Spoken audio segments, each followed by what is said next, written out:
হুমায়ুন কবির ভয়ানক নিরাপত্তাহীনতায় ভুগছেন।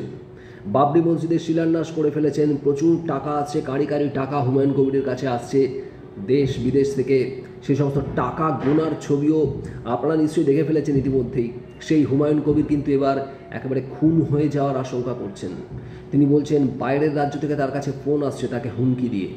8টা বাউন্সার রেখেছেন তার সঙ্গে, তার কারণ রাজ্যের তরফ থেকে যে নিরাপত্তা তাকে দেওয়া হতো সেটা ইতিমধ্যেই হালকা করে দেওয়া হয়েছে, নিরাপত্তারক্ষী সরিয়ে নেওয়া হয়েছে।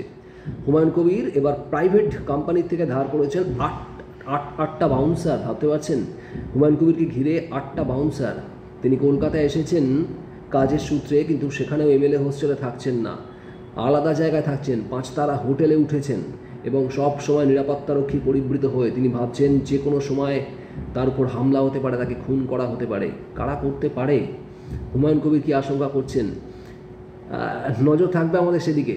আর সারাদিন দিনভর রাজ্য দেশের যে বিভিন্ন খবরের দিকে আপনাদের নজর থাকবে জি24 ঘন্টার পর্দায়। তার মধ্যে কয়েকটা আপনাদের বলেই দিই। মমতা বন্দ্যোপাধ্যায় আজও কোচবিহারে আছেন, গতকাল ছিলেন, আর আজকে ভাষণ দেবেন, জনসভা। সেখান থেকে কোচবিহার নিয়ে কি বলবেন?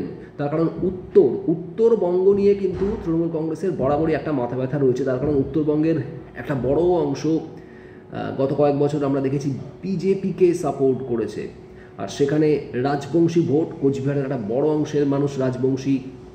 তারা কতটা শাসক দলকে সমর্থন করবেন, তাদের জন্য মমতা বন্দ্যোপাধ্যায়ের কী বার্তা থাকে। আজ কোচবিহারে মমতা বন্দ্যোপাধ্যায় কি বলেন সেদিকে নজর থাকবে আমাদের। আর এসআইআর ফর্ম ফিল আপ করে ফেলেছেন, 11 তারিখ কিন্তু লাস্ট ডেট। নিশ্চয়ই করে ফেলেছেন, কারণ অধিকাংশ জায়গাতেই এই ফর্ম ফিল আপের প্রক্রিয়া সম্পন্ন, সেই ফর্ম আপলোডের প্রক্রিয়াও প্রায় শেষের পথে। আর এবার প্রশ্ন একটাই, কত নাম বাদ পড়তে চলেছে? 16ই ডিসেম্বর খসড়া ভোটার তালিকা, আর সেখানেই জানা যাবে প্রাথমিকভাবে কত নাম বাদ পড়তে চলেছে এই খসড়া ভোটার তালিকায়। সেটা নিয়েও বেশ কিছু আপডেট আছে, আপনাদের জানাতে থাকবো। আজ দিনভর নজর রাখুন। সকাল 10টায় 10-এর খবর 10-এ আমি থাকছি, আর তারপরেও দিনভর আপনাদের একটার পর একটা খবরের আপডেট দিতে থাকবো। আপাতত বিদায়।